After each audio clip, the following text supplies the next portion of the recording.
Hi, I'm Miss Giles. I'm Linnea Rawl. In this video, we are going to talk about the native history of maple sugaring, and I will be making a birch bark container and sharing the process along this video for our final presentation for Sweet History at Simon's Rock. I'll be sharing some of the history about maple sugar and birch bark containers throughout the video. Let's get into it. Okay, so we have a possible downed birch tree that could possibly give us a big enough piece of bark. So what you're looking for when trying to collect birch is these knots is they get in the way. You really don't want a lot of knots. So the part we are going to attempt to take from wraps around the tree right here, which will hopefully give us a good enough piece. If not, we will try another piece. So we actually, I'm lacking a knife. Currently, it is best to use a knife, so we are using a pair of scissors because we don't have a knife. So just because it is down, I am leaning it against me as I try to take. So if you come closer, so this is the part we're taking from. However, there is a small knot right here. So we are going to be starting along here and ending here, and we'll be using the rest as our bark. So to start, we take our makeshift knife here, and we are going to draw a line along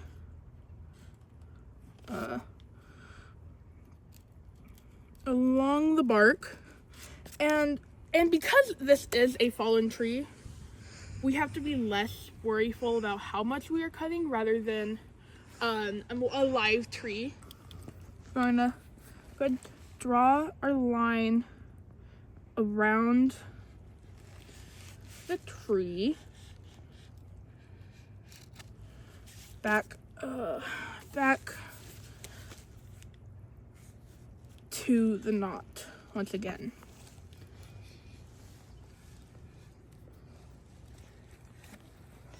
See, there's a little another knot that I didn't see before that we're not also going to not be cutting. So we're gonna stop right before it. I'm getting a better look at the bark itself. Which, as far as I'm seeing, this is not going to be the best tree branch to use. We're still going to attempt it though. So we're going to go back over our line and cut deeper using our scissors. Gently turning it as we go. Now see, if this was a tree, this would be a lot more difficult. Well, than the live tree. A lot more difficult because you want to cut shallow enough where you're not damaging the tree itself. Which is a bit of a more difficult thing to do.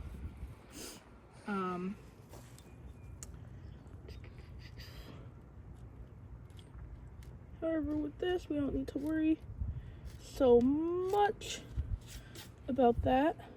He is rotting, which means this is a no-go here, because I'll show you why.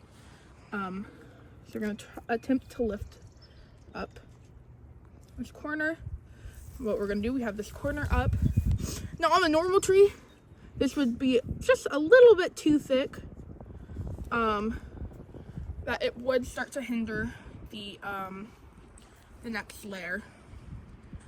We're gonna slowly cut our way through. And you want that nice peel. Oh, see, I ripped it there. Right, you take it nice and slow, it's fine. I'll just use this piece right here as an example.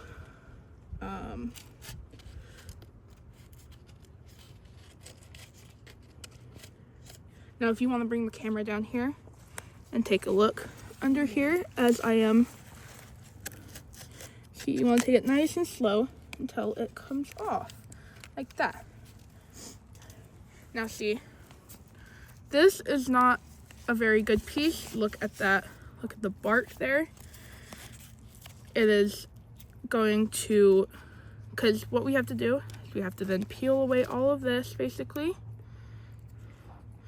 You have to take it nice and slow, and it leaves it's not too flimsy, but it's not the most sturdy In of Native what we culture, want. stories are history. They tell history. The importance of And these it's just stories not can't going to really be be good overstated. overall for us. However, this does not mean that these traditions are just So in the this past. is not the branch Along with we maple want, sugaring, birch bark crafts are considered a huge part of history but and at least remain we in the got to present. see The maple is called both wata up. and is considered to be Okay, a leader of the trees so as we it have is the our first to new wake in the springtime. branch or Maple tree, sugar has whatever many this was. uses in native culture, Sure. whether it be medicinal or So for food, basically, and it's important to give same thanks to the process. creator when there is enough sap for the people's needs.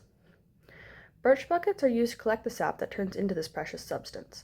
Making birch creations is a very old practice that outdated even ceramic vessels. There are multiple types of birch. For crafting purposes, you want to use paper birch, but the other types can be useful for other things, such as black birch tea. Properly gathering birch is a necessity in order to not cause harm to the tree. This involves only taking what you need and not cutting too deeply in order to not permanently damage the bark. Using a downed birch can make this easier as there is no worry of actually cutting the tree. The age of the tree also matters. You want it to be relatively big, so it's easier to get a larger piece of bark, but if it's too old, the bark is no longer what you're looking for. This is not just a tradition of the past. Birch bark can be used in daily life, and artists like Pat Cruz still work with it to create beautiful designs today.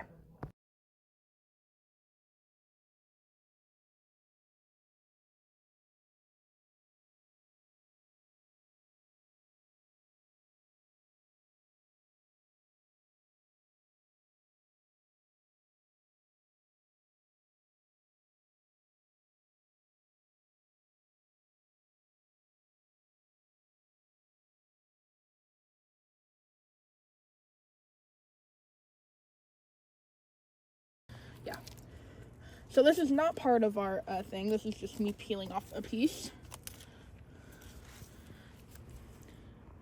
This is an interesting color. It's not necessarily a bad color.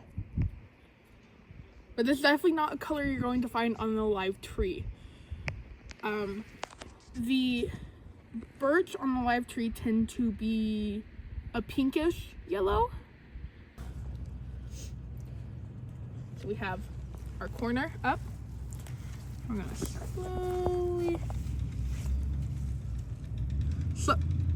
slowly bring our knife, / scissors through the side.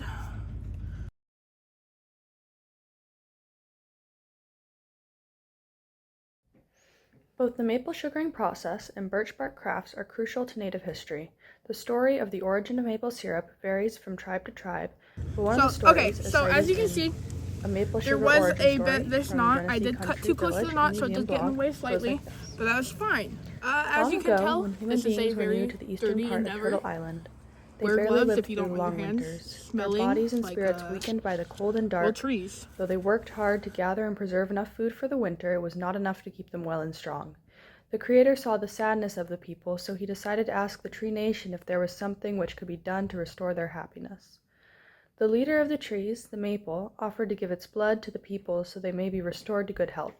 So it was that at the end of the winter months the sap flowed freely from the maple. The sap was dark and sweet, a syrup which the people drank after putting basswood tubes into the trees so the precious fluid went into their pots almost without effort. Satisfied that the people were once again happy and strong, the Creator left to attend his duties in other worlds. Some time passed before the Creator was able to return to this world. It was once again the end of winter with snow still on the ground. He went to one of the villages, only to find it empty, the long houses cold with only ashes in the fire pits. He saw that there were tracks leading into the nearby woods, which he followed. Soon he came upon a maple bush, and there, scattered about on the ground, were the people, with wooden tubes connecting the maples and their mouths. They were drinking the syrup from the trees until they could no longer stand. Even their dogs were laying on the ground, their paws raised to the sky with their own tubes into the trees. The Creator saw that the people were ragged and the children uncared for. He was very upset. He aroused them from their slumber and said that he would change the way in which syrup was to be taken from the trees. No longer would it flow brown and thick, but the people would have to make offerings to the maples, tap its sap, and then work to make it into syrup and then sugar. By doing so, they would come to appreciate this great gift.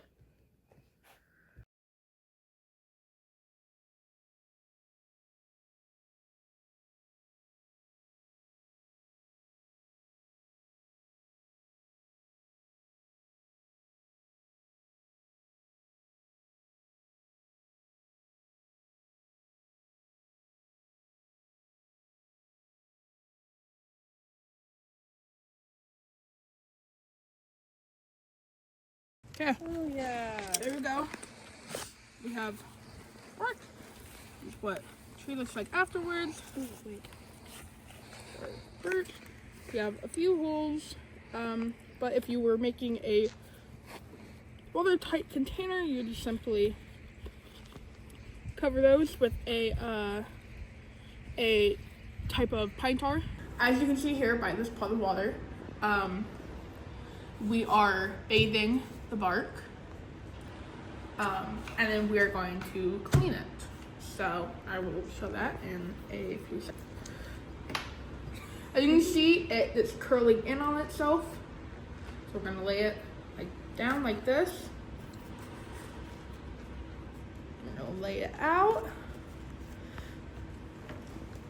We're gonna take a napkin.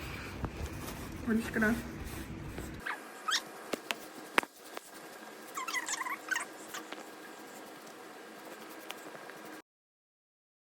okay, so we have it cleaned off to the best of our abilities. So now we're going to take our scissors again. We're just gonna slowly clean off this top layer. So as you can see, it's lighter underneath. We're just removing thin, tiny layer on top. We're just slowly doing that by scraping along.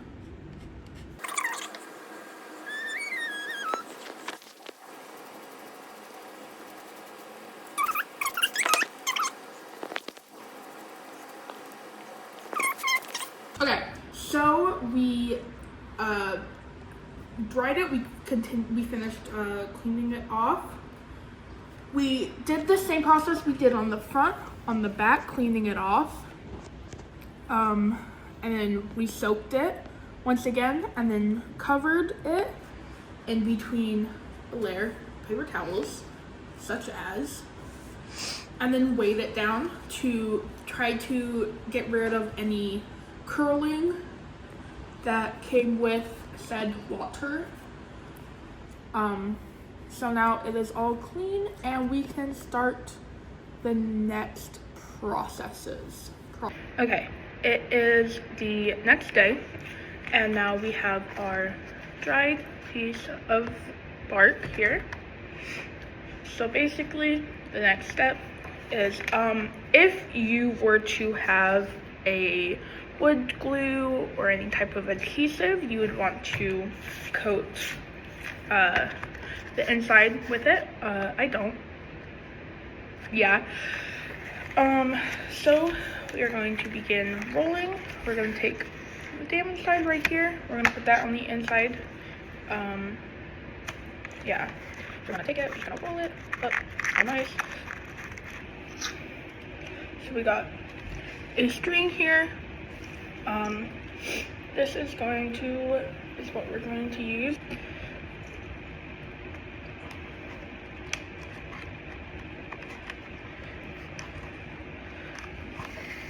Put our string, hook it back through outside of the double line. And we're going to continue down the line like so.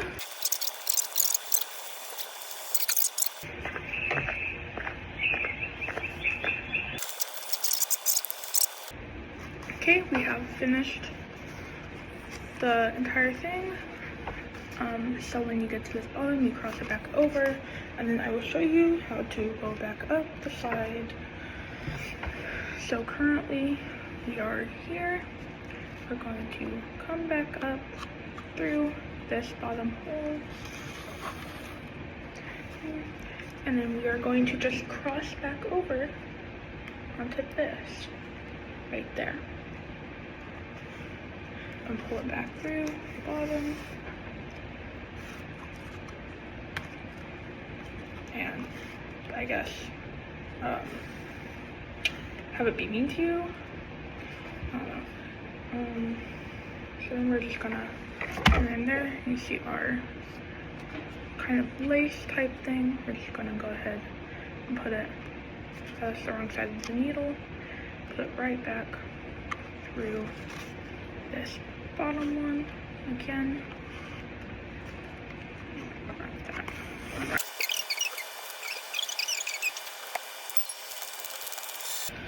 Okay, so we have it complete. We pulled this string back inside. Our other string is also inside, and we're going to go ahead and just tie it off like so. Then we're simply just gonna snip it out of existence. We have our okay, we have our slices nicely solid. Now, essentially, obviously, they're not quite the right size, which we soaked them in a hot water bath for about 30 minutes to get a nice soft texture. And then what we are going to do is we're going to just go along the side and basically debark it.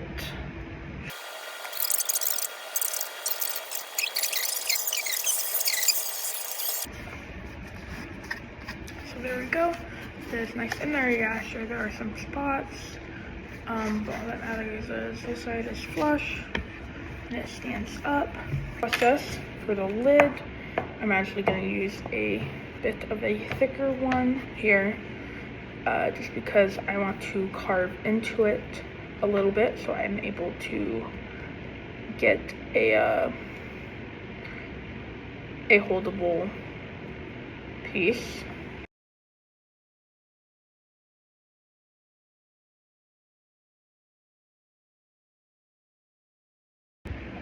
Okay, now we have our lid nicely chipped away so it's easy to grip, nice and cut, so it is smaller, I forgot to put that, smaller than this one, but still sturdy enough so when you put it in, it stays nice and secure. It is easy to take out. Still want it nice and snug, you still want that resistance. Putting it in, there you go.